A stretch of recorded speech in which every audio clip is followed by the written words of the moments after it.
야, 이 새끼야, 말 대꾸하지 마.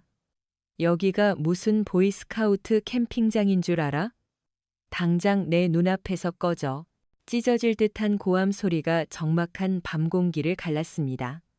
포항의 거친 바닷바람 소리마저 삼켜버린 그 목소리는 전장의 포효가 아니었습니다. 영하 20도의 혹한 속 내뱉는 침조차 얼어붙는 그곳에서 지휘관이 부하들에게 퍼붓는 저주였습니다. 지금 이 사연 어디서 듣고 계신가요? 구독과 좋아요를 눌러주세요. 여러분의 작은 관심이 정의구현의 시작이 됩니다. 그곳으로 행운이 함께할 거예요.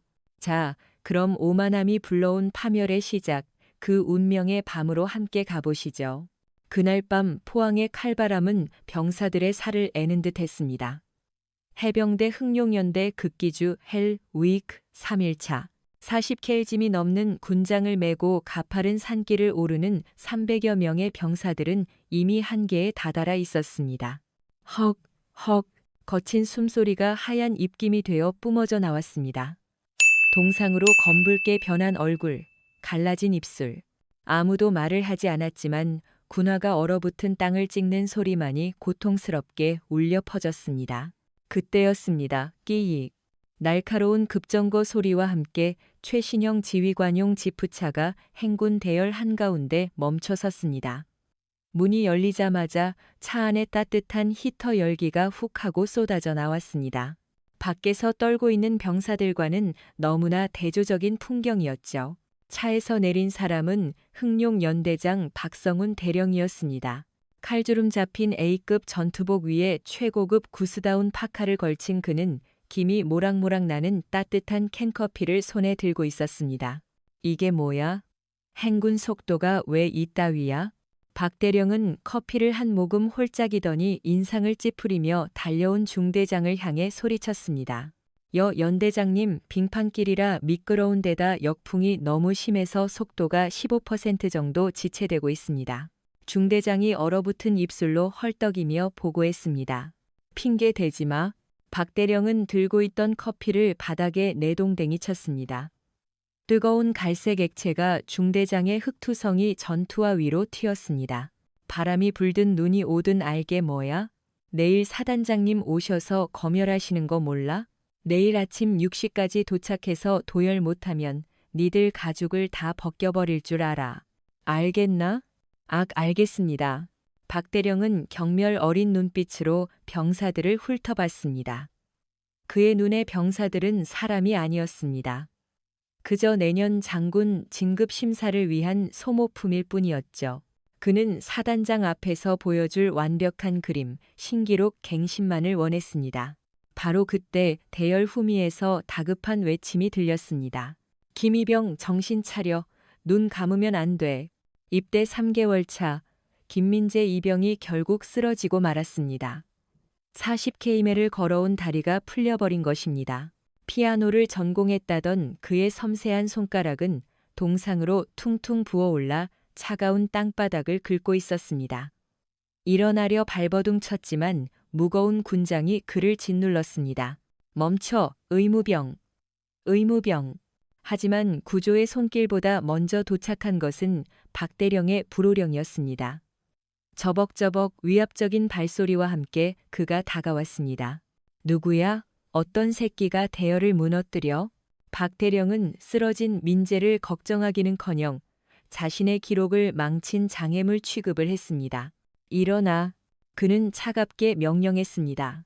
여 연대장님, 김이병이 저체온증 증세를 보이고 있습니다. 부사관이 다급히 설명하려 했지만 소용없었습니다. 일어나라고 했다. 귀 먹었어? 박 대령은 민재의 멱살을 잡고 거칠게 끌어올렸습니다. 열에 들떠 눈이 풀린 민재가 힘겹게 그를 바라봤습니다. 죄송합니다, 연대장님. 죄송하면 행군 속도가 빨라지냐? 박 대령은 침을 튀기며 고래고래 소리를 질렀습니다. 이래서 요즘 애들은 안 돼. 조금만 힘들면 엄살이나 피우고. 너 지금 꾀병이지? 집에 있는 엄마 보고 싶어서 쇼하는 거잖아. 이게 해병이야? 마마보이 새끼지. 치욕스러운 모욕이 비수처럼 꽂혔습니다. 민재는 입술을 깨물며 버텼지만 다리가 말을 듣지 않아 다시 주저앉고 말았습니다. 치 꼴값 떨고 있네. 박대령은 비웃으며 부관에게 지시했습니다. 이 새끼 이름 적어. 복귀하면 군기문란죄로 영창 5일 보낸다. 본보기로 삼아. 대령님, 그건 너무 가혹합니다. 진짜로 아픈 것 같은데. 갓 임관한 소위가 용기를 내어 말렸습니다. 닥쳐. 박대령의 눈에서 살기가 뿜어져 나왔습니다. 여기선 내가 곧 법이야. 너도 같이 영창 가고 싶어? 소위는 고개를 떨궜습니다. 현장의 분위기는 절망적이었습니다. 주먹을 꽉 쥔 병사들의 눈에는 분노가 서려 있었지만 계급이라는 거대한 벽 앞에 누구도 나서지 못했습니다. 하지만 박 대령은 몰랐습니다. 어둠 속에서 이 모든 광경을 지켜보는 진짜 눈이 있었다는 것을 말이죠. 군용 트럭 옆 허름한 야상 점퍼를 걸친 한 중년 여성이 서 있었습니다. 낡은 뿔테 안경에 펑퍼짐한 바지. 누가 봐도 이번 훈련에 고용된 식당 조리원 아주머니였습니다. 그녀의 이름은 강지원. 겉보기엔 주방보조 강여사였지만 그녀의 진짜 정체는 국방부 특별감사단장이자 현역 육군 중장이었습니다. 흥룡연대의 비리 제보를 받고 신분을 위장한 채 직접 현장에 잠입한 것이었죠. 지원은 손에 들고 있던 보온병을 꽉 쥐었습니다. 버려진 커피, 짓밟힌 병사의 인권, 그리고 지휘관의 악마 같은 만행, 그녀의 가슴 속에서 뜨거운 용암이 끓어올랐습니다. 군대가 내 놀이터인 줄 아냐? 이 애송이 같은 놈이. 지원은 결심한 듯 허둥지둥하는 척 연기를 하며 민재 쪽으로 달려갔습니다. 아이고, 아이고, 이게 무슨 일이야? 총각 괜찮아? 그녀는 촌스러운 사투리를 쓰며 민재에게 다가갔습니다. 그리고 재빨리 보온병 뚜껑을 열어 김이 모락모락 나는 따뜻한 물을 따랐습니다. 연대장님 눈치는 나중에 보고 일단 이거라도 마셔. 따뜻한 물이야. 지원은 떨리는 손으로 민재에게 물을 건넸습니다. 민재가 간절한 눈빛으로 손을 뻗는 순간이었습니다. 퍽. 반짝이는 전투와 발이 날아와 컵을 걷어찼습니다. 아 뜨거. 뜨거운 물이 사방으로 튀며 지원의 손과 민재의 얼굴을 덮쳤습니다. 누가 이딴 짓 하래? 박대령이었습니다. 그는 강지원을 마치 벌레 보듯 내려다보며 소리쳤습니다. 여기가 시장 바닥이야? 어디서 냄새나는 민간인 아줌마가 알짱거려? 우리 애들은 정신력이 무기야. 동정 따위 필요 없다고. 지원은 짐짓 겁먹은 척 웅크리며 헝클어진 머리카락 사이로 박대령을 올려다봤습니다. 하지만 지휘관님. 애가 얼어 죽게 생겼는데. 입 닥쳐. 박대령은 지원의 코앞에 손가락질을 해댔습니다. 당장 여기서 꺼져. 한 번만 더 내 눈에 띄면 밥줄 끊어놓을 줄 알아. 주제 파악도 못하는 늙은이가 어디서 감히. 그는 병사들을 향해 고개짓했습니다. 뭐해, 쟤 끌고 가. 5분 내로 출발 안 하면 전원 완전 군장 구보 10K 임했다. 병사들은 울며 겨자 먹기로 민재를 부축해 다시 걷기 시작했습니다. 박대령은 콧방귀를 뀌며 다시 따뜻한 지프차에 올라탔습니다. 쾅 하고 문이 닫히는 소리가 지원의 심장을 때렸습니다. 차가 멀어지고 눈보라 속에 홀로 남겨진 강지원. 그녀는 천천히 안경을 고쳤었습니다. 겁에 질려있던 눈빛은 사라지고 그 자리에는 서리빨 같은 장군의 위엄만이 남아있었습니다. 그녀는 화상 입은 손을 털며 차갑게 중얼거렸습니다. 박성훈 대령. 계급장 떼고도 그렇게 짖을 수 있는지 두고 보자. 내가 내 놈 옷을 벗기는 날 그 콧대도 같이 꺾어주마. 칼바람이 더욱 거세졌습니다. 잠룡 기다리는 용의 사냥은 이제 막 시작되었습니다. 그리고 오만에 빠진 사냥감은 자신의 목에 칼날이 들어온 줄도 모른 채 웃고 있었습니다. 어떻습니까? 저런 지휘관 정말 피가 거꾸로 솟지 않나요? 과연 강지원 중장은 어떻게 저 악마 같은 대령을 응징할까요? 다음 편 2부 눈 위에 떨어진 핏방울에서는 박대령의 만행이 극에 달하고 충격적인 비밀이 드러납니다. 구독 누르시고 사이다 결말까지 함께 해주세요. 행군 대열은 하얀 눈밭 위에 깊은 발자국을 남기며 계속 나아갔습니다. 하지만 그들이 남긴 건 발자국만이 아니었습니다. 바로 인간성도 함께 버려지고 있었습니다. 김민재 이병은 더 이상 다리의 감각을 느낄 수 없었습니다. 한 걸음 내디딜 때마다 수천 개의 바늘이 찌르는 듯한 고통도 잠시, 이제는 소름 끼치는 마비만이 남았을 뿐입니다. 양옆에서 동기들이 겨드랑이를 부축해 질질 끌고 가고 있었죠. 물집이 터진 발 뒤꿈치에서 흘러나온 피는 두꺼운 양말을 적시고 전투화 틈으로 새어나와 하얀 눈 위에 뚝뚝 떨어졌습니다. 그 붉은 선혈은 금세 얼어붙어 그들이 걷고 있는 고난의 길을 표시하는 슬픈 루비 보석처럼 박혀버렸습니다. 대열선두 박성훈 대령의 지프차는 여유롭게 굴러가고 있었습니다. 그는 운전병에게 클래식 음악을 틀라고 지시했죠. 비발디의 바이올린 선율이 따뜻한 차 안을 채웠습니다. 밖에서 들려오는 병사들의 거친 숨소리와 신음소리와는 너무나도 기괴한 대조를 이루는 풍경이었습니다. 박 대령은 백미러로 질질 끌려오는 민재를 힐끗 보더니 혀를 찼습니다. 그리고 무전기를 들었습니다. 삼중대장, 들리나? 저 꾀병 부리는 놈 따로 빼, 부축해주는 놈들 당장 손 떼라고 해. 혼자 걷게 만들어. 못 걸으면 기어서라도 오라고 해. 우리 부대에 장애인은 필요 없고 나약한 전우의 따위는 더더욱 용납 못한다. 마른 하늘에 날벼락 같은 명령이 떨어졌습니다. 민재를 부축하던 두 병사는 눈물이 그렁그렁한 채 서로를 쳐다봤지만 명령을 거역할 수는 없었습니다. 그들이 천천히 손을 놓자 민재는 중심을 잃고 비틀거리더니 소총을 지팡이 삼아 버티려 했지만 결국 눈밭에 얼굴을 쳐박고 말았습니다. 이번에는 다시 일어나지 못했습니다. 극도의 피로와 압력으로 코피가 터져 나왔습니다. 그때 뒤따르던 낡은 부식차 조수석에 앉아있던 강지원 중장은 옷자락을 꽉 쥐었습니다. 흙탕물 튄 차창 너머로 그 참혹한 광경을 목격한 것입니다. 어머니로서 그리고 참된 지휘관으로서 심장이 찢어지는 듯했습니다. 당장이라도 뛰쳐나가 저 개만도 못한 대령의 뺨을 갈기고 싶었습니다. 하지만 정보장교 출신인 그녀의 이성이 그를 붙잡았습니다. 단순한 감정적 대응이 아닌 조직적인 학대의 결정적 증거가 필요했습니다. 차 세워. 지원이 운전병에게 말했습니다. 하지만 강 여사님, 정차 금지 명령이 사람을 깔아뭉개고 갈 셈이야? 세우라니까. 평소와 다른 서슬퍼런 목소리의 운전병은 본능적으로 브레이크를 밟았습니다. 지원은 차에서 뛰어내렸습니다. 이번엔 물 따위는 없었습니다. 그녀는 민재에게 달려가 동공을 확인하고 손목에 맥을 짚었습니다. 저혈량 쇼크의 저체온증 2단계. 전문적인 진단이 스쳐 지나갔지만 그녀는 곧바로 호들갑스러운 아줌마 연기로 돌아갔습니다. 아이고 아이고 군인 양반 사람 죽네. 누구 없어요? 그녀의 비명에 앞서가던 박 대령이 차를 세우고 고개를 내밀었습니다. 짜증 가득한 얼굴이었습니다. 그의 눈에는 죽어가는 병사가 보이지 않았습니다. 그저 내일 사단장님께 보여드릴 완벽한 성적표에 묻은 오물 자국으로만 보일 뿐이었습니다. 그리고 그는 그 오물을 눈 속에 파묻어서라도 지워버릴 작정이었습니다.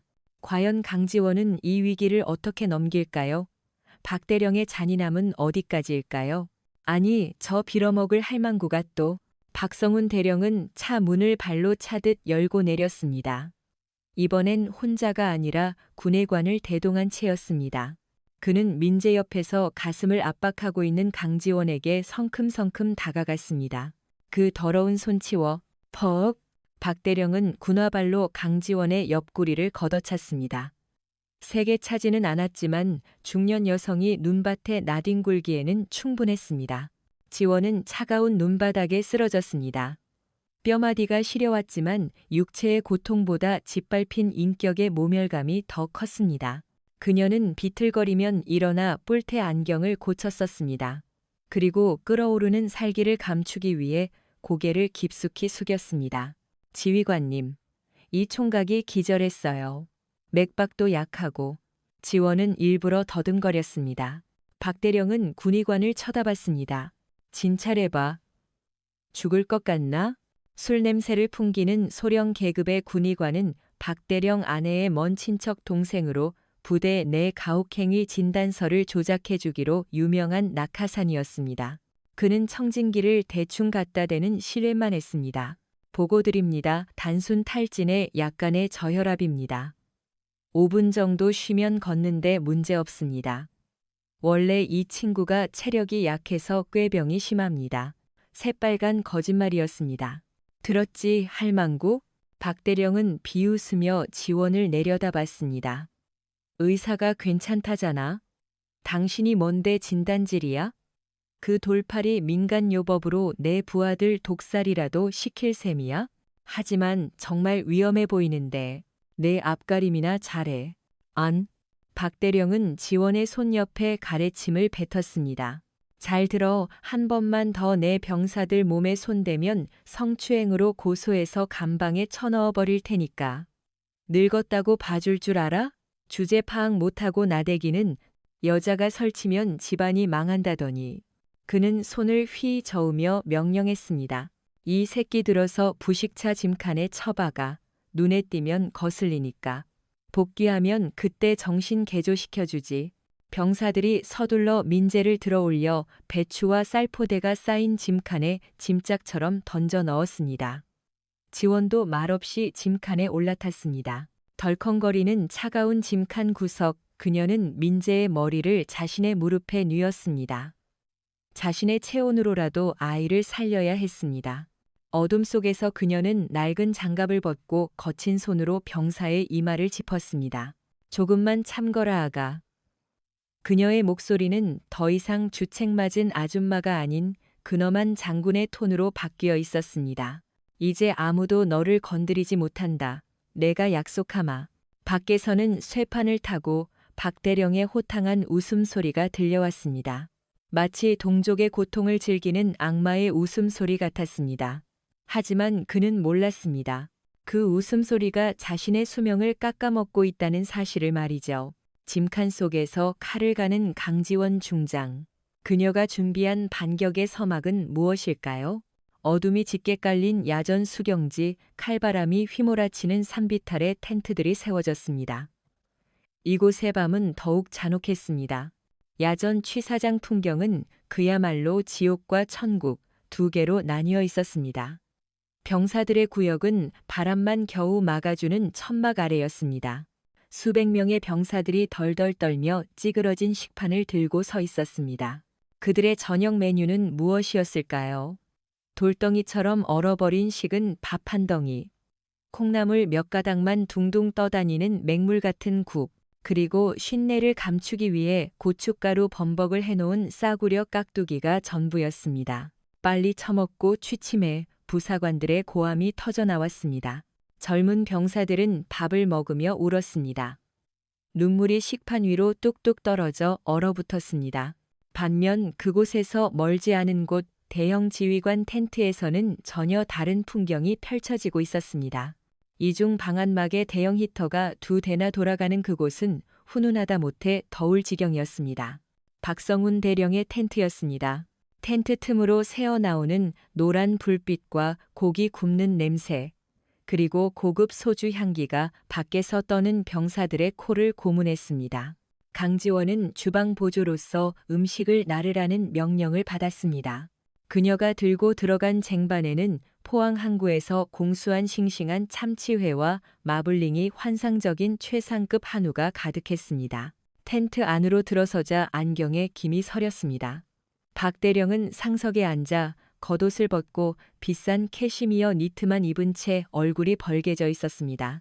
주변에는 아부하는 참모들이 잔을 들고 있었죠. 자, 건배. 연대장님 이번에 별다는 거 미리 축하드립니다. 하하하, 뭘.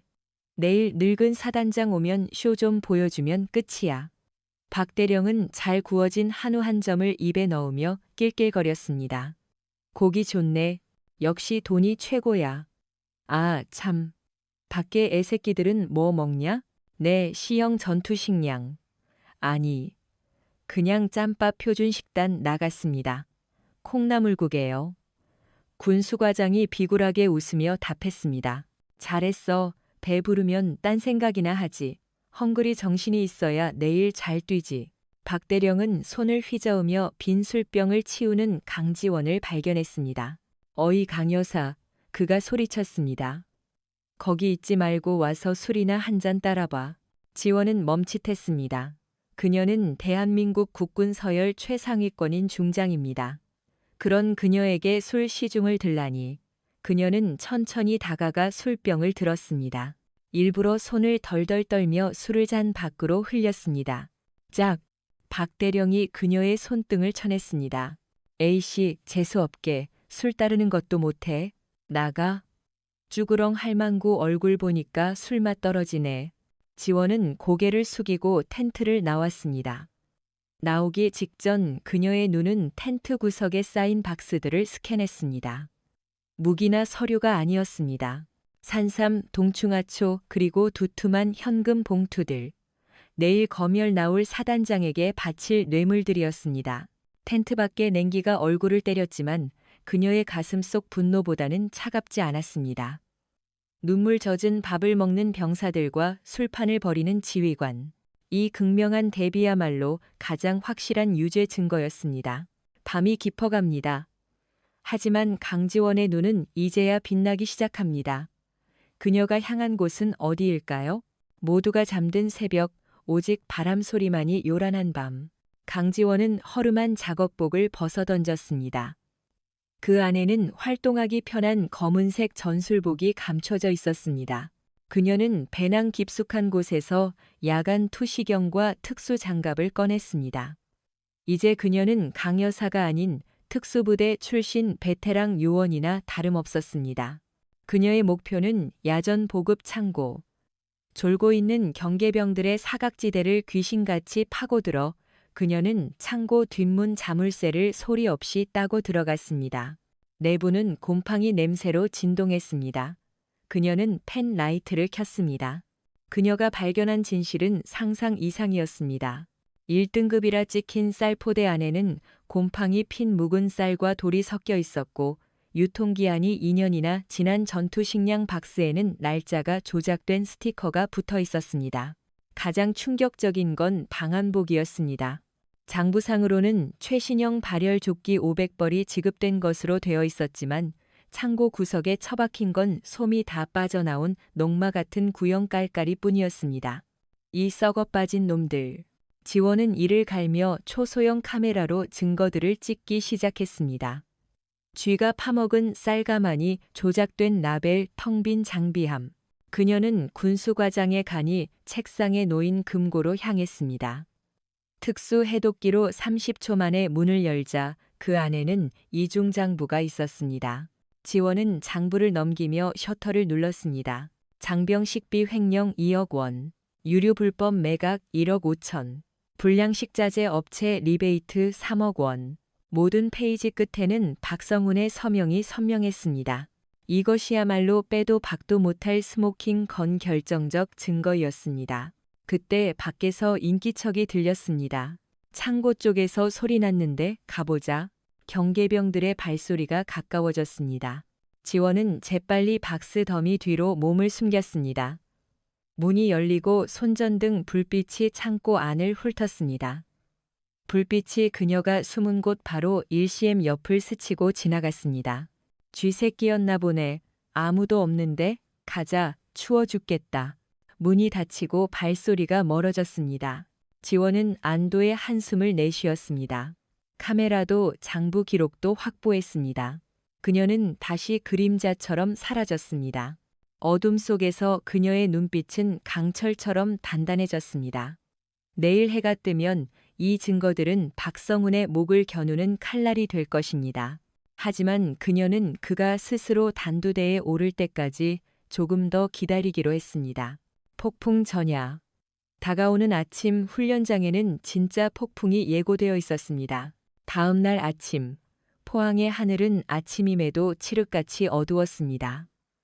검은 구름이 산봉우리를 집어삼킬 듯 내려앉았고 기상청은 역대급 폭설을 예고했습니다. 하지만 박성훈 대령에게 날씨 따위는 중요하지 않았습니다. 전원 집합. 사열 준비해. 그는 확성기를 들고 고래고래 소리를 질렀습니다. 병사들이 텐트에서 기어 나왔지만 다들 유령 같은 몰골이었습니다. 눈보라가 휘몰아치기 시작했습니다. 대령님, 폭설주의보입니다. 시계가 10m도 안 나옵니다. 예행 연습은 취소하는 게. 참모장이 겁에 질려 건의했습니다. 취소, 미쳤어? 박 대령이 길길이 뛰었습니다. 사단장님이 오고 계시는데. 이럴 때일수록 해병대의 악과깡을 보여줘야 점수 따는 거야. 전원상의 탈의. 오케이맨 구보 실시. 미친 명령이었습니다. 영하 25도의 눈보라 속에서 옷을 벗고 뛰라니요. 병사들은 공포에 질려 서로를 쳐다봤습니다. 실시 안 해. 명령 불복종으로 다 죽고 싶어? 박 대령이 허공에 권총을 발사했습니다. 총소리에 놀란 병사들은 울며 겨자 먹기로 얇은 옷을 벗어던졌습니다. 앙상하게 드러난 갈비뼈, 보라색으로 질린 피부. 그들은 뛰기 시작했습니다. 악각. 기압 소리는 바람 소리에 묻혀 비명처럼 들렸습니다. 텐트 안에서 이를 지켜보던 강지원 중장은 입술을 깨물어 피가 날 지경이었습니다. 조금만 더 버텨다오, 내 새끼들. 눈보라는 점점 거세져 앞이 보이지 않을 정도가 되었습니다. 그리고 우려했던 사태가 터졌습니다. 산 중턱에서 굉음이 들려왔습니다. 천둥 소리가 아니었습니다. 눈사태였습니다. 자연의 분노 앞에 인간의 탐욕은 어떤 대가를 치르게 될까요? 대규모는 아니었지만 눈사태는 후미 그룹을 덮치기에 충분했습니다. 사람 살려, 매몰됐다. 아비규환이 펼쳐졌습니다. 이 순간 박성훈 대령의 비겁한 본성이 드러났습니다. 그는 병사들을 구하러 가는 대신 재빨리 자신의 장갑차 위로 기어 올라가 무전기에 대고 소리쳤습니다. 지휘부를 보호해, 차 돌려. 안전지대로 이동한다. 병사들은 알아서 하라고 해. 하지만 눈이 너무 많이 쌓여 차는 꼼짝도 하지 않았습니다. 더 이상 두고 볼 수 없었던 강지원. 그녀는 야전삽을 들고 텐트를 박차고 나갔습니다. 역풍을 뚫고 아수라장이 된 현장으로 뛰어들었습니다. 당황하지 마, 횡대로 넓게 서. 손과 삽으로 파내, 빨리. 바람 소리를 뚫고 들려오는 쩌렁쩌렁한 목소리. 늙은 주방 아줌마의 목소리가 아니었습니다. 전장을 지휘하는 장군의 호령이었습니다. 우왕좌왕하던 병사들은 본능적으로 그 목소리에 따라 움직였습니다. 강이모, 여기 사람 있어요. 지원은 맨손으로 눈을 파헤쳤습니다. 파랗게 질린 일병이 나왔습니다. 그녀는 즉시 심폐소생술, CPR을 실시했습니다. 그녀의 동작은 군더더기 없이 완벽하고 강력했습니다. 의무병들조차 넋을 놓고 바라볼 정도였죠. 쿨럭, 병사가 눈 뭉치를 토해내며 숨을 쉬기 시작했습니다. 살았다. 환호성이 터졌습니다. 지원은 멈추지 않고 현장을 진두지휘했습니다. 그 순간 그녀는 밥집 아줌마가 아닌 전장의 등대였습니다. 하지만 차에서 기어 나온 박 대령이 이 꼴을 보고 말았습니다. 자신의 권위가 무시당했다는 생각에 눈이 뒤집혔습니다. 이 미친 여편네가 돌았나. 그는 달려와 부상병을 돌보던 지원을 거칠게 밀쳐냈습니다. 누가 감히 내 부하들에게 명령질이야? 여긴 작전 지역이야. 당장 부엌으로 꺼져. 지원은 눈밭에 넘어졌지만 이번엔 웅크리지 않았습니다. 그녀는 벌떡 일어나 박 대령의 눈을 똑바로 쳐다봤습니다. 안경 너머 그녀의 눈에서 도깨비불 같은 분노가 일렁였습니다. 눈깔 뜨고 똑바로 봐. 그녀가 고함을 질렀습니다. 내 부하들은 죽어가는데 너는 차 안에 숨어 있었어? 그러고도 내가 지휘관이야? 그 계급장이 부끄럽지도 않아? 박 대령은 얼어붙었습니다. 감히 자기에게 이렇게 대드는 하류층은 처음이었습니다. 그는 권총을 뽑아 지원의 이마에 겨눴습니다. 죽고 싶어 환장했구나. 전시명령 불복종으로 즉결 처형해줄까? 주변의 공기가 얼어붙었습니다. 수백 개의 눈이 총구를 바라봤습니다. 하지만 강지원은 눈 하나 깜짝하지 않았습니다. 오히려 한 발짝 다가서며 이마를 총구에 갖다 댔습니다. 쏴봐, 이 총알 한 방으로 내 놈의 그 썩어빠진 죄악이 씻겨질 수 있다면 기꺼이 맞아주마. 하지만 명심해.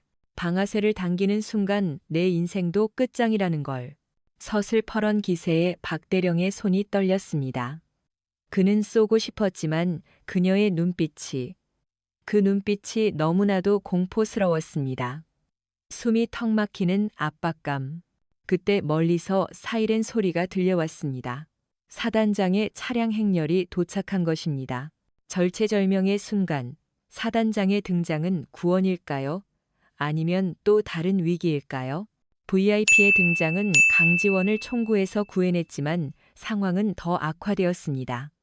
박대령은 황급히 총을 숨기고 옷매무새를 다듬었습니다. 살인마의 얼굴에서 충직한 부하의 얼굴로 순식간에 가면을 바꿨었습니다. 현장 정리해, 빨리. 부상자들 텐트 뒤로 숨겨. 사단장님 눈에 띄게 하지 마. 그가 이 사이로 패패거렸습니다. 다친 병사들은 짐짝처럼 옮겨졌습니다. 신음조차 내지 못하게 입이 막힌 채 의료 장비도 없는 창고 텐트에 처박혔습니다. 오로지 완벽한 의전을 위해서였죠. 강지원은 박대령의 경호원들에게 끌려가 주방 텐트에 감금되었습니다. 쥐 죽은 듯이 있어. 행사 끝나면 대령님이 널 손봐주실 거야. 경호원이 으름장을 놓고 문을 잠갔습니다. 어두운 텐트 안, 지원은 옷기달에 숨겨둔 초소형 도청 장치를 떼어냈습니다. 방금 박대령의 살해 협박까지 모든 음성이 깨끗하게 녹음되어 국방부 서버로 전송되었습니다. 나를 손봐주겠다고? 그녀는 차갑게 웃었습니다. 그래, 기다려주마. 밖에서는 사단장 최 소장이 차에서 내렸습니다. 그는 청렴하지만 융통성 없고 보고서만 믿는 전형적인 옛날 군인이었습니다. 박대령 고생이 많군. 이 날씨에도 대형을 유지하다니 역시 흥룡연대야. 감사합니다, 사단장님. 군인 정신으로 버텼습니다.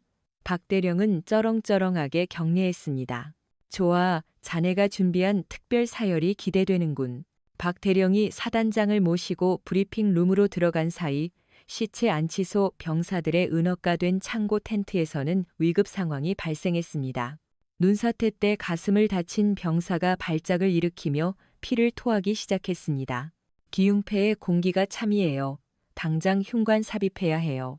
근데 대령님이 앰뷸런스 부르지 말라고. 의무병이 울먹였습니다. 내가 한다. 뒷문이 뜯겨나가며 강지원이 들어왔습니다. 주방 텐트를 탈출한 것입니다. 그녀의 손에는 국자가 아닌 반짝이는 수술용 메스가 들려 있었습니다. 강이모, 비켜, 불 비춰. 지원은 단호하게 명령했습니다. 군복을 찢고 갈비뼈 사이를 촉진했습니다. 메스를 쥔 그녀의 손놀림은 외과 전문의보다 더 정교하고 빨랐습니다. 절개, 삽입, 배출, 슈 하는 소리와 함께 흉강에 찼던 공기가 빠져나가고 병사의 호흡이 돌아왔습니다. 텐트 안은 정적에 휩싸였습니다. 병사들은 넋을 잃고 그녀를 바라봤습니다. 저 손놀림, 저 카리스마. 이건 절대 식당 아줌마가 아니었습니다. 이모, 정체가 뭐예요? 지원은 피 묻은 손을 닦으며 인자하게 웃었지만 눈빛만은 깊고 그윽했습니다. 난 그저 자식 죽는 꼴 못 보는 엄마다. 자, 다들 입 다물어. 30분 뒤면 모든 게 끝날 거다. 하급 간부들 사이에서 의심의 싹이 트기 시작했습니다. 다가오는 거대한 지진을 감지한 것입니다. 드디어 다가온 결전의 시간. 과연 그 30분 뒤에 무슨 일이 벌어질까요? 신의 손 강여사에 대한 소문은 병사들 사이에 퍼져나갔지만 사단장 비위 맞추기에 정신 팔린 박대령의 귀에는 들어가지 않았습니다. 사단장님, 이것은 예산 절감 보고서입니다.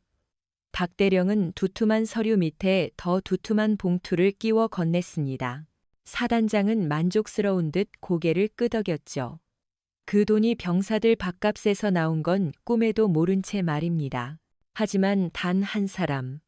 부연대장 이동욱 중령만은 달랐습니다. 그는 양심적인 군인이었지만 박대령에게 억눌려 지내왔습니다. 그는 처음부터 강지원의 행동을 주시해왔습니다. 이 중령은 조용히 주방 쪽으로 다가갔습니다. 지원은 다시 설거지하는 척하고 있었습니다. 강 여사님.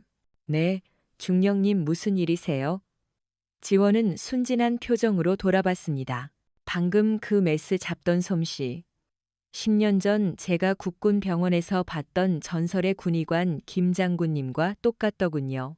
그리고 어제 작전 지도를 보던 눈빛도 민간인의 눈이 아니었습니다. 지원은 멈췄습니다. 고무장갑을 벗고 이 중령을 똑바로 쳐다봤습니다. 더 이상의 연기는 없었습니다. 찬정과 갈은 쳐다봤습니다. 이동욱 중령. 군번 98 7201. 2015년 수해 복구 때 전우를 구해서 화랑무공훈장 받았지. 그런 훌륭한 군인이 왜 저런 쓰레기 밑에서 침묵하고 있나? 이 중령은 소스라치게 놀랐습니다. 자신의 군번과 훈장까지 알고 있다니 그는 뒷걸음질 치며 총에 손을 댔습니다. 당신 누구십니까? 지원은 가슴 주머니에서 작은 금속패를 꺼내 순식간에 보여줬다 다시 넣었습니다. 번쩍이는 국방부 마크와 별 3개. 이 중령의 다리가 풀렸습니다. 경례를 하려는데 지원이 손가락을 입에 댔습니다. 쉿 아직 아니야. 자네에게 군인의 양심이 남아있다면 내 지시를 따라. 15분 뒤 박성훈이 연설을 시작하면 일중대를 이끌고 좌측 통로를 확보해 내가 지나갈 길이다. 알겠습니다. 충성.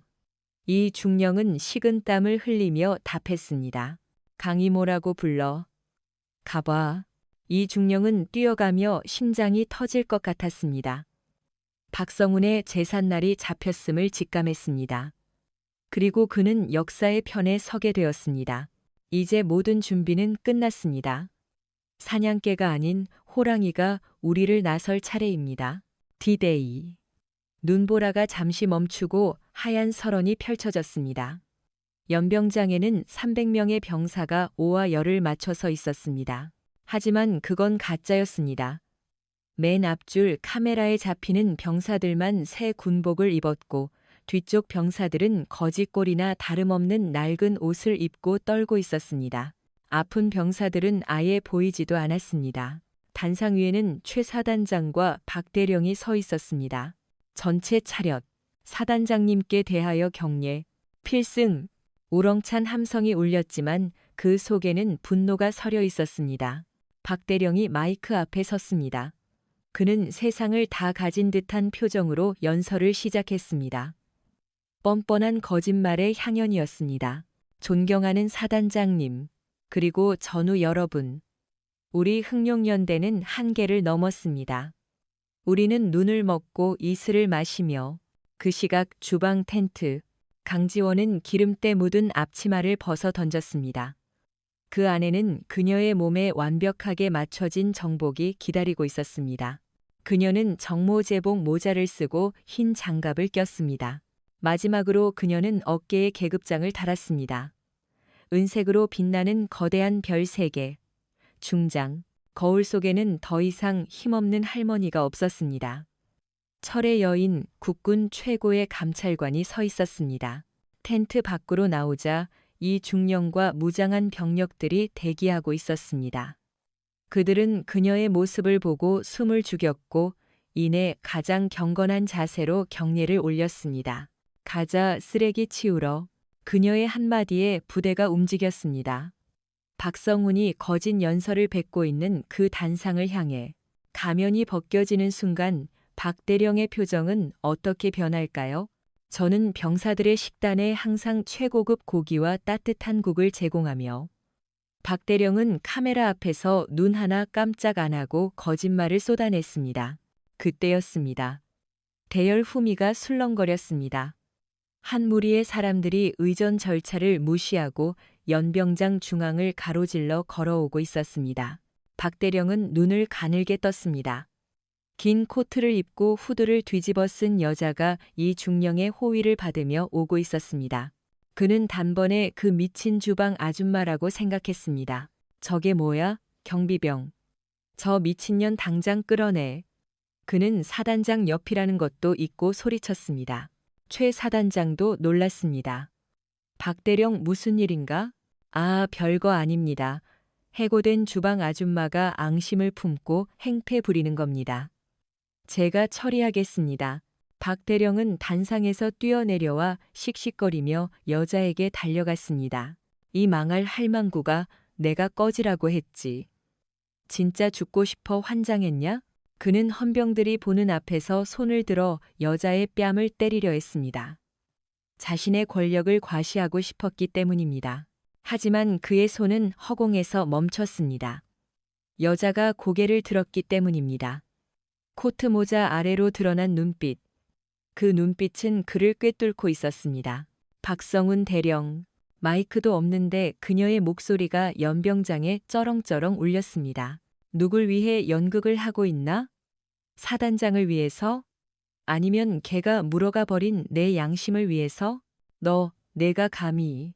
박대령은 부들부들 떨었습니다. 헌병. 뭐해? 저거 안 잡아? 발포해. 반란이다. 헌병들이 달려들었지만 이 중령의 부대원들이 총구를 돌려 그들을 막았습니다. 누구도 움직이지 마라. VIP 보호한다. 이 중령이 소리쳤습니다. 이동욱, 너 미쳤어? 저건 설거지하는 아줌마야. 박대령이 악을 썼습니다. 여자는 차가운 미소를 지으며 코트깃을 잡았습니다. 설거지라. 그래, 내가 오늘 아주 더러운 그릇 하나를 깨끗이 씻어주러 왔다. 바람이 불어왔습니다. 진짜 폭풍이 시작되는 순간이었습니다. 드디어 코트가 벗겨집니다. 충격의 도가니가 될 다음 장면을 놓치지 마세요. 시간이 멈춘 듯 했습니다.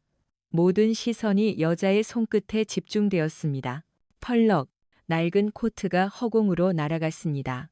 구름 사이로 한 줄기 햇살이 비쳤습니다. 짙은 녹색의 장군 정복, 가슴에 달린 수많은 훈장들이 빛을 반사해 눈부시게 번쩍였습니다. 그리고 그녀의 양 어깨 위 은색 별 3개가 위압적인 아우라를 뿜어냈습니다. 정적, 숨소리조차 들리지 않는 완벽한 정적, 박성훈은 석상처럼 굳어버렸습니다. 눈알이 튀어나올 듯 커졌고 턱이 빠질 듯 입이 벌어졌습니다. 중장. 단상 위에 있던 최 사단장은 안경을 떨어뜨렸습니다. 그는 체면도 있고 허둥지둥 단상에서 뛰어내려오다 굴러떨어질 뻔했습니다. 그는 그녀 앞으로 달려와 연병장이 떠나갈 듯 고함을 질렀습니다. 필승 국방부 특별감찰단장 강지원 중장님께 대하여 경례. 사단장의 경례 소리가 망치가 되어 침묵을 깨부접습니다. 연병장이 뒤집어졌습니다. 중장님이라고? 저 아줌마가? 대박, 3스타 삼성 장군이었어. 강지원은 사단장의 경례를 받지 않았습니다. 그녀는 오직 박성훈, 그녀 앞에서 병든 닭처럼 떨고 있는 그 남자만을 노려봤습니다. 왜 그러나 박대령? 아까는 내 머리통을 날려버리겠다더니 총 어디 갔어? 쏴봐. 나긋나긋하지만 뼈가 시린 목소리였습니다. 박성훈은 무릎을 꿇었습니다. 털썩 소리와 함께 무릎이 얼음 바닥을 찍었지만 통증도 느끼지 못했습니다. 원초적인 공포가 그를 집어삼켰습니다. 단장님. 제가 눈이 멀어서 몰라 뵙고. 몰라봐? 짝. 불꽃 튀는 따귀가 박성훈의 뺨을 강타했습니다. 손이 아니었습니다. 강지원이 이 중령에게서 건네받은 두꺼운 서류 뭉치였습니다. 서류가 눈보라처럼 흩날렸습니다. 곰팡이 핀 쌀, 이중장부, 부상병 은폐 사진들이었습니다. 내 부하들이 썩은 밥을 먹는 건 몰랐나? 찢어진 옷을 입고 떠는 건 몰랐어? 내 놈 욕심 채우느라 애들이 죽어가는 건 몰랐냐고. 내가 아는 건 오로지 술 따르고 아부하는 것뿐이지. 강지원은 군화발로 그의 정강이를 걷어찼습니다. 일어나. 그따위 비굴한 자세로 해병대 군복 더럽히지 마. 박성훈은 콧물과 눈물 범벅이 되어 기어 일어났습니다. 그는 사단장을 쳐다보며 애원했습니다. 사단장님, 살려주십시오. 저는 그저 사단 실적을 위해서. 최 사단장은 고개를 돌려버렸습니다. 식은땀이 비 오듯 흘렀습니다. 박 대령뿐 아니라 자신의 목도 간당간당함을 깨달았기 때문입니다. 지원은 넋이 나간 병사들을 향해 자신의 인식표 군번줄을 높이 들어올렸습니다. 흥룡연대 장병들, 내가 너무 늦게 와서 미안하다. 군의 규율이라는 이름 아래 너희가 겪은 부당함을 내가 오늘 끝내주러 왔다. 정의를 돌려주마. 우아아. 병사들의 울분 섞인 함성이 터져 나왔습니다. 그들은 이 순간을 얼마나 기다렸던가요. 하지만 박성훈은 포기하지 않았습니다. 쥐도 궁지에 몰리면 고양이를 문다고 했나요? 극도의 공포에 이성이 마비된 그는 옆에 있던 헌병의 권총을 낚아채 강지원을 겨눴습니다. 나 혼자 안 죽어, 이 빌어먹을 할망구. 비명소리가 터졌습니다. 거리가 너무 가까웠습니다. 과연 박대령의 발악은 성공할까요? 총성은 울릴까요? 당! 날카로운 총성이 울렸습니다. 하지만 쓰러진 건 강지원이 아니었습니다. 박성훈이었습니다. 그는 피 맺힌 손목을 부여잡고 비명을 질렀습니다. 권총은 멀리 날아갔습니다. 옆에 있던 이 중령이 그가 방아쇠를 당기기 직전 정확하게 그의 손목을 쏴버린 것입니다. 제 앞에. 지원은 눈 하나 깜짝하지 않고 명령했습니다. 기자들 틈에 섞여 있던 국방부 헌병 특임대 요원들이 순식간에 들이닥쳤습니다. 그들은 박성훈을 바닥에 내리꽂고 팔을 뒤로 꺾어 은팔찌 수가를 채웠습니다. 이거 놔. 내가 누군지 알아? 난 대령이야. 국가 유공자라고. 박성훈은 돼지 멱다는 소리를 지르며 발버둥 쳤습니다. 강지원은 천천히 다가가 그의 어깨에 달린 대령 계급장을 손으로 쥐어 뜯어버렸습니다.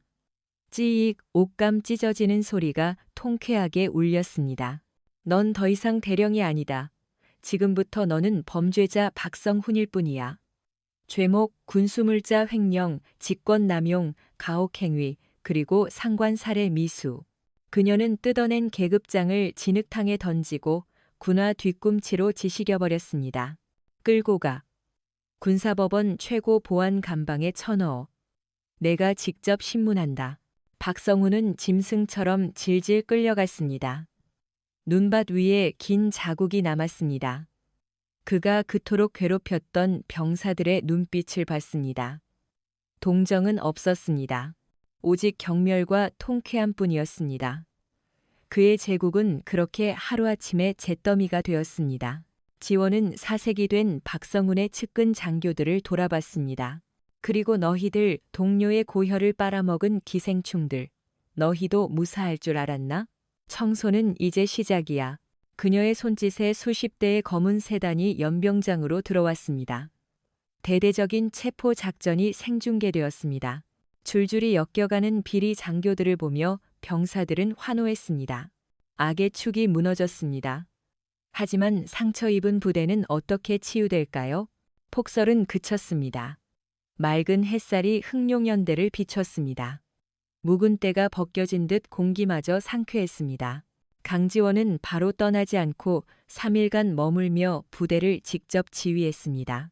박성훈의 비밀 금고가 열렸습니다. 쏟아져 나온 현금 다발과 골드바가 병사들 앞에 공개되었습니다. 이 돈은 지원이 돈더미를 가리키며 말했습니다. 너희들의 밥값이고 옷값이고 약값이다. 오늘부로 압수한 전액을 투입해 최고급 식자재와 신형 장비를 보급한다. 실시. 와. 함성이 하늘을 찔렀습니다. 그날 저녁 식당 풍경은 완전히 바뀌었습니다. 꽁꽁 언밥 대신 김이 모락모락 나는 흰쌀밥, 박대령이 숨겨뒀던 최상급 한우 불고기, 뜨끈한 김치찌개, 그리고 신선한 과일이 식판을 가득 채웠습니다. 지원은 간부석에 앉지 않았습니다. 그녀는 식판을 들고 병사들 사이로 내려갔습니다. 그리고 김민재 이병의 앞자리에 앉았습니다. 며칠 전 죽을 뻔했던 그 병사입니다. 많이 먹어라 아들. 그녀는 자신의 고기를 덜어주었습니다. 이 못난 이모가 너무 늦게 와서 미안하다. 민재는 밥을 먹다 말고 펑펑 울었습니다. 밥그릇 위로 눈물이 떨어졌지만 이번엔 슬픔이 아닌 감동의 눈물이었습니다. 감사합니다, 장군님. 감사합니다, 이모님. 여기선 장군이라 부르지 마라. 난 그저 너희들 밥 잘 먹이고 잠 잘 재우고 싶은 군대의 엄마일 뿐이야. 내 할 일은 쓰레기를 치워서 너희가 맘 편히 나라를 지키게 해주는 것뿐이란다. 중장이 이등병과 마주 앉아 밥을 먹는 사진. 이 한 장의 사진은 전 국민의 심금을 울리며 국방개혁의 상징이 되었습니다. 따뜻한 봄이 오고 있습니다. 이제 작별의 시간이 다가옵니다. 강지원 중장이 떠나는 날. 연대 정문에서 위병소까지 EKM프에 달하는 길에 전 장병이 도열했습니다. 시키지 않았는데도 자발적으로 나온 것입니다.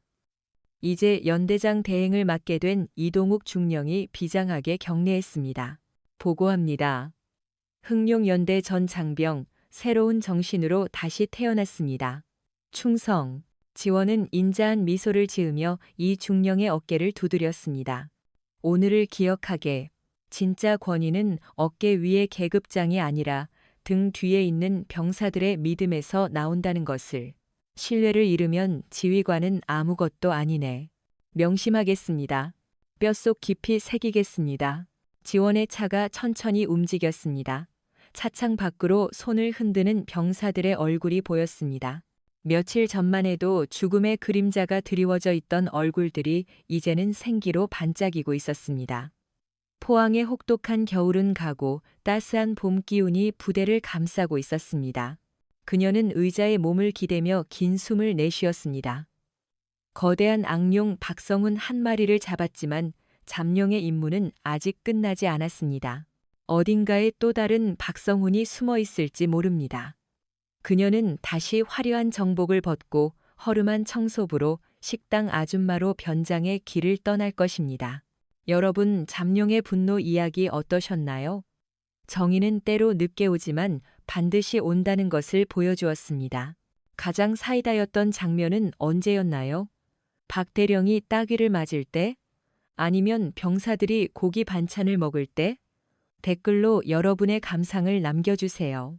저희 채널은 앞으로도 답답한 속을 뻥 뚫어드릴 강력한 사이다 실화로 찾아오겠습니다. 아직 안 누르셨다면 구독과 알림 설정 부탁드립니다. 오늘 하루도 정의롭고 행복하게 보내세요. 충성. 제목, 진정한 힘은 계급장이 아닌 사람의 마음에서 나온다. 잠룡 강지원이 남긴 위대한 유산. 먼저 오늘 여러분께 들려드린 이 강렬하고도 통쾌한 이야기는 단순한 흥미 위주의 콘텐츠를 넘어 우리 삶의 태도와 리더십, 그리고 인간 존엄성에 대해 깊은 성찰을 주기 위한 교육적 목적으로 재구성되었음을 명확히 밝힙니다. 눈보라치는 포항의 훈련장에서 벌어진 이 사건은 비록 군대라는 특수한 조직을 배경으로 하고 있지만 그 안에 담긴 본질은 우리가 살아가는 가정, 직장, 사회 모든 곳에 적용될 수 있는 보편적인 진리입니다. 이야기를 들으시면서 느끼셨던 분노와 슬픔, 그리고 마지막에 짜릿한 카타르시스는 단순히 악인이 처벌받았기 때문만이 아니라 우리 마음속 깊은 곳에 자리 잡은 정의에 대한 갈망과 사람이 사람답게 대접받는 세상에 대한 소망이 건드려졌기 때문일 것입니다. 우리는 이 이야기 속에서 두 가지의 상반된 리더십, 아니 두 가지의 상반된 인간상을 목격했습니다. 하나는 자신의 영달과 과시를 위해 타인의 고통을 철저히 외면하는 박성훈 대령의 모습이고, 다른 하나는 가장 높은 위치에 있음에도 불구하고 가장 낮은 곳으로 내려와 약자의 눈물을 닦아주는 강지원 중장의 모습입니다. 이 두 인물의 대립은 우리에게 진정한 힘이란 무엇인가에 대해 묵직한 질문을 던집니다. 박대령은 화려한 군복, 따뜻한 히터가 나오는 지프차, 그리고 부하들의 맹목적인 복종이 자신의 힘이라고 착각했습니다. 그는 병사들을 자신의 진급을 위한 도구, 쓰다 버리는 소모품 정도로 여겼습니다. 그러나 그가 간과한 것은 공포와 억압으로 얻은 권력은 모래성처럼 허무하다는 사실입니다. 눈보라 속에서 병사들이 쓰러져 갈 때 그가 보여준 것은 리더의 위엄이 아니라 비겁한 이기주의뿐이었습니다. 반면 강지원 중장은 계급장을 떼고 허름한 식당 조리원의 모습으로 병사들 곁에 섰습니다. 그녀에게 힘은 어깨 위의 별에서 나오는 것이 아니라 병사들을 자식처럼 여기는 어머니의 마음과 부당함에 맞서는 용기에서 나왔습니다. 그녀가 보여준 진정한 권위는 호통이나 명령이 아니라 얼어붙은 병사의 손을 잡고 자신의 체온을 나누어주는 그 따뜻한 손길에서 시작되었습니다. 우리가 이 이야기에서 얻어야 할 첫 번째 교훈은 바로 공감 능력의 부재가 낳는 비극입니다. 박성훈 대령이 악마가 된 것은 그가 처음부터 괴물이었기 때문이 아니라 타인의 고통에 공감하는 능력을 상실했기 때문입니다. 그는 병사가 쓰러졌을 때 그 고통을 느끼지 못했고 병사들이 쉰 밥을 먹으며 눈물 흘릴 때 그 배고픔을 이해하지 못했습니다. 오직 자신의 성과와 안위만 생각하는 그 지독한 자기중심적 사고가 그를 파멸로 이끌었습니다. 이를 우리 삶에 적용해 본다면 어떨까요? 우리 역시 일상 속에서 때로는 박성훈처럼 행동하고 있지는 않은지 돌아봐야 합니다. 직장 동료의 어려움을 외면하거나 가족의 희생을 당연하게 여기거나 나보다 약한 위치에 있는 사람들에게 무심코 상처 주는 말을 내뱉지는 않았는지 말입니다. 강지원 중장이 보여준 것처럼 진정한 리더십과 훌륭한 인격은 타인의 아픔을 나의 아픔처럼 느낄 수 있는 공감 능력에서 출발합니다. 내가 따뜻한 곳에 있을 때 추운 곳에 있는 사람을 생각하고 내가 배부를 때 배고픈 사람을 떠올리는 마음. 그것이야말로 우리 사회를 지탱하는 가장 강력한 힘입니다. 또한 이 이야기는 준비된 정의에 대해 가르쳐 줍니다. 강지원 중장은 분노에 차 있었지만 감정에 휘둘려 섣불리 행동하지 않았습니다. 그녀는 박성훈의 만행을 목격하고 당장이라도 나서서 그를 응징하고 싶었겠지만 철저하게 인내하며 증거를 수집했습니다. 썩은 밥을 사진 찍고 이중장부를 확보하고 병사들의 증언을 모았습니다. 그녀는 악을 뿌리 뽑기 위해 완벽한 때를 기다렸습니다. 이는 우리에게 정의를 실현하기 위해서는 단순히 착한 마음만으로는 부족하며 냉철한 이성과 치밀한 준비가 필요함을 시사합니다. 우리가 살아가면서 부조리한 상황에 직면했을 때 흥분하거나 포기하기보다는 강지원처럼 차분하게 실력을 키우고 근거를 마련하며 결정적인 순간을 위해 인내하는 지혜가 필요합니다. 잠룡이라는 별명처럼 때를 기다리며 실력을 갈고 닦는 사람만이 결국에는 세상을 바꾸는 큰 일을 해낼 수 있다는 것을 보여줍니다. 이야기 속 밥이 가지는 상징성 또한 놓쳐서는 안 됩니다. 박 대령은 병사들의 식판에서 고기를 빼앗아 자신의 술판을 벌였고 강 중장은 자신의 권위를 내려놓고 이등병과 마주 앉아 밥을 먹었습니다. 밥은 곧 생명이며 누군가에게 밥을 대접한다는 것은 그 사람의 생명을 존중한다는 가장 원초적인 표현입니다. 병사들이 강지원 중장에게 진심으로 마음을 연 것은 그녀가 대단한 연설을 했기 때문이 아니라 따뜻한 밥 한 끼를 제대로 챙겨주고 싶어 했던 그 진심 때문이었습니다. 우리네 삶에서도 마찬가지입니다. 거창한 선물이나 화려한 말보다 힘든 사람에게 건네는 따뜻한 밥 한 끼, 진심 어린 위로의 말 한마디가 사람을 살리고 관계를 회복시키는 기적을 만듭니다. 성공한 삶이란 내가 얼마나 많은 것을 가졌느냐가 아니라 내가 가진 것을 통해 얼마나 많은 사람을 배부르게 하고 따뜻하게 했느냐로 평가받아야 할 것입니다. 마지막으로 이 이야기는 권선징악이라는 단순한 결말을 넘어 회복과 희망을 이야기합니다. 박성훈의 몰락으로 이야기가 끝났다면 그것은 단순한 복수극에 불과했을 것입니다. 하지만 이야기는 강지원 중장이 떠난 후 흑룡연대에 다시 봄이 찾아오고 병사들의 눈빛이 살아나는 것으로 마무리됩니다. 이는 악을 제거하는 것 자체가 목적이 아니라 그 자리에 다시 건강한 생명력과 희망을 심는 것이 진정한 정의임을 보여줍니다. 우리 삶에 적용하자면 과거의 상처나 실패 혹은 나를 괴롭히던 문제들이 해결된 후에 우리는 그 자리에 무엇을 심을 것인가를 고민해야 합니다. 분노와 원망을 비워낸 자리에 감사와 성장의 씨앗을 심을 때 비로소 우리의 인생에도 진정한 봄이 찾아올 것입니다.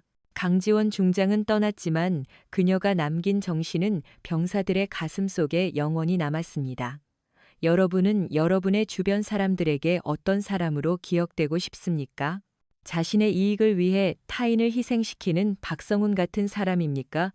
아니면 자신의 안위를 뒤로하고 타인을 지키려 했던 강지원 같은 사람입니까? 매일의 삶 속에서 우리가 내리는 작은 선택들이 모여 우리의 인격을 만들고 나아가 우리가 사는 세상을 만듭니다. 비록 우리가 군대의 장군은 아닐지라도 우리는 각자의 인생이라는 전장을 지휘하는 사령관입니다.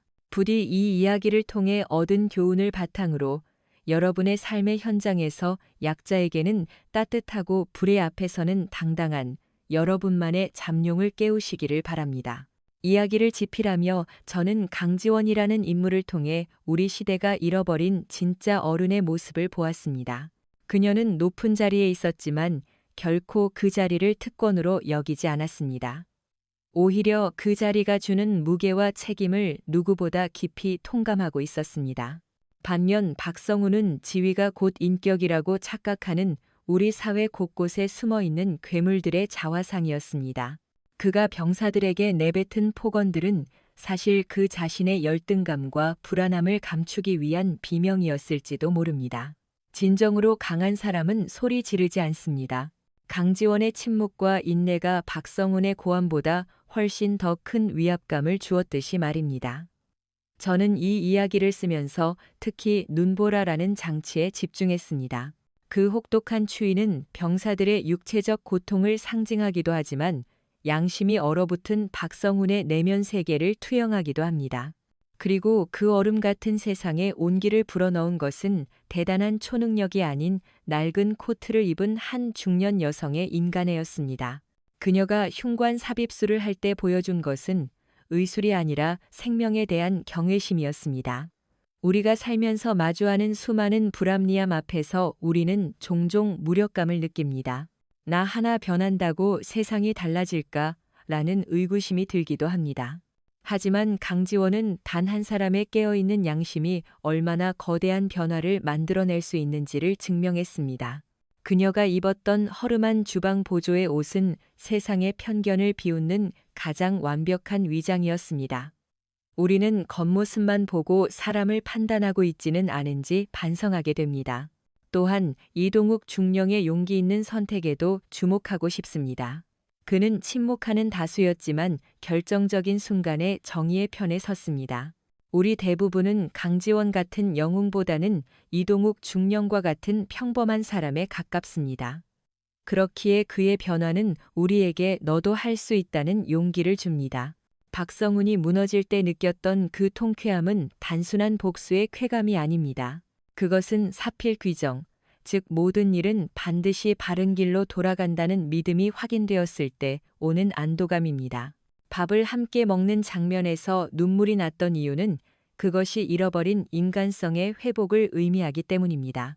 권력은 나눌수록 커지고 독점할수록 썩어 문드러진다는 진리도 다시금 깨닫습니다. 강지원이 뜯어낸 계급장은 단순한 천조각이 아니라 허위와 가식의 껍데기였습니다. 그녀가 떠날 때 병사들이 흘린 눈물은 공포에 의한 복종이 아니라 진심 어린 존경의 표현이었습니다. 리더십은 머리가 아닌 가슴으로 하는 것임을 그녀는 몸소 보여주었습니다. 이 이야기는 군대를 배경으로 하지만 사실은 사람됨에 대한 이야기입니다. 우리는 모두 누군가의 지휘관이자 누군가의 병사입니다. 내가 가진 작은 힘이라도 누군가를 돕는 데 쓴다면 그곳이 바로 천국이 될 것입니다. 이 이야기가 여러분의 가슴에 작은 불씨 하나를 지폈기를 바랍니다. 그 불씨가 타올라 여러분의 삶을 그리고 우리 사회를 조금 더 따뜻하게 만들기를 소망합니다. 존경하는 청취자 여러분, 오늘 우리는 눈보라치는 혹한 속에서 피어난 뜨거운 정의의 이야기를 함께 나누었습니다. 이 이야기가 단순히 듣고 흘려버리는 옛날 이야기가 아니라 여러분의 삶을 변화시키는 계기가 되었으면 좋겠습니다. 혹시 지금 삶의 무게에 짓눌려 춥고 배고픈 시간을 보내고 계신가요? 아니면 부당한 대우에 침묵하며 가슴을 치고 계신가요? 포기하지 마십시오. 강지원 중장이 눈보라를 뚫고 병사들을 찾아갔듯이 희망과 정의는 반드시 여러분을 찾아갈 것입니다. 또한 여러분이 누군가의 리더 위치에 있다면 부디 박성훈이 아닌 강지원의 마음으로 주변을 살피십시오. 이 이야기가 여러분에게 위로와 용기가 되었다면, 그리고 우리 사회에 더 많은 강지원 중장이 나타나기를 바란다면 지금 바로 구독과 좋아요 버튼을 눌러주십시오. 여러분의 작은 참여가 더 나은 세상을 만드는 목소리에 힘을 실어줍니다. 또한 여러분이 경험했던 사이다 같은 정의구현의 순간이나 삶에서 느꼈던 진정한 리더십에 대한 생각을 댓글로 나누어 주세요.